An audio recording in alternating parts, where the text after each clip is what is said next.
What's up, Jets fans? It's Christian from the Jets Report, and today I'm going to be doing a video just discussing the Jets-Packers joint practices that are coming up later this week, and just giving you guys my thoughts on what I'm looking forward to seeing the most. But before we get into that, I just want to let you know you could follow me on Twitter at Jets_CP. I love interacting with different Jets fans and seeing your guys' takes, so just give me a follow. Jets Nation is such a great fan base to be a part of, and it's just awesome to see everyone on Twitter. So at Jets_CP, and let's get into the video. So to start off, Jets-Packers joint practices are taking place on August 18th and 19th this week, and we are having these joint practices mainly because of the LaFleur brother connection. We obviously play the Packers in week 2 of the preseason, but our new offense coordinator, Mike LaFleur, is brothers with Packers head coach Matt LaFleur, so they have that connection, and it's a great connection to have now because we get to practice against such a great organization like the Packers, and it's going to benefit a lot of guys on our team. So 5 things I think that we should really look forward to and everyone should really keep an eye during these 2 joint practices are: number 1, Zach Wilson.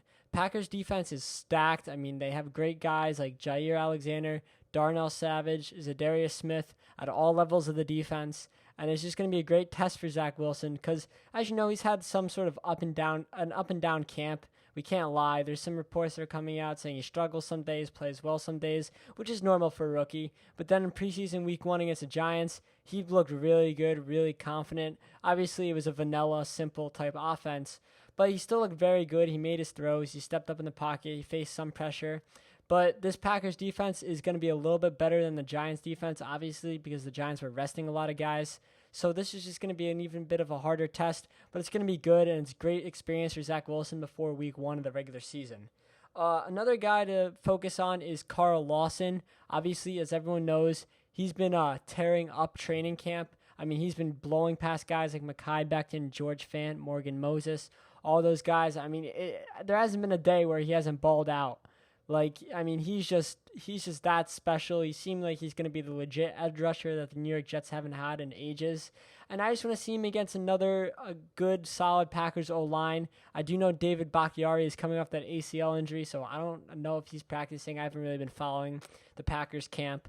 But, it's just going to be great to see Karl Lawson against other offensive tackles. Obviously, he played 1 series against the Giants, and I mean, he didn't record a sack, but you could tell he's just so explosive, such a high energy guy off the line, and he did collapse the pocket a little bit. So I'm just interested to see what he does on the 18th and the 19th, and even leading into the preseason week 2, because I think he's gonna have a special breakout season, and I'm really looking forward to it. Sorry, the camera cut out there, but another thing I want to talk about. And the third thing on my list is the cornerback duo of Bryce Hall and Bless Austin. Obviously, 2 very young guys. Bless Austin is entering his 3rd year out of Rutgers, and Bryce Hall is entering his 2nd year out of Virginia. Both who have been solid throughout camp and are looking to be the 2 starting corners for at least week 1 and beyond.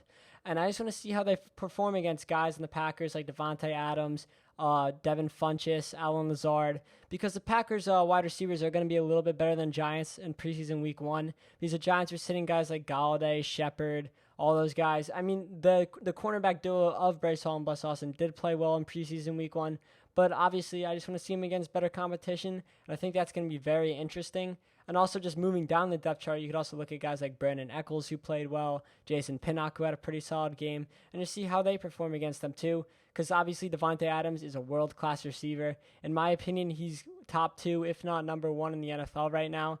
And I absolutely think he's a beast, one of my favorite players in the league. So that's just going to be a great test. I mean, iron sharpens iron, and these reps are great before preseason week 1. Because once we get into the regular season, it just gets that much more serious and that much more important. Another thing I want to look at is my 4th point is Quinn Williams coming back to practice. Obviously, as many people probably saw today, he got activated off the PUP list because of that foot injury he had earlier in the offseason.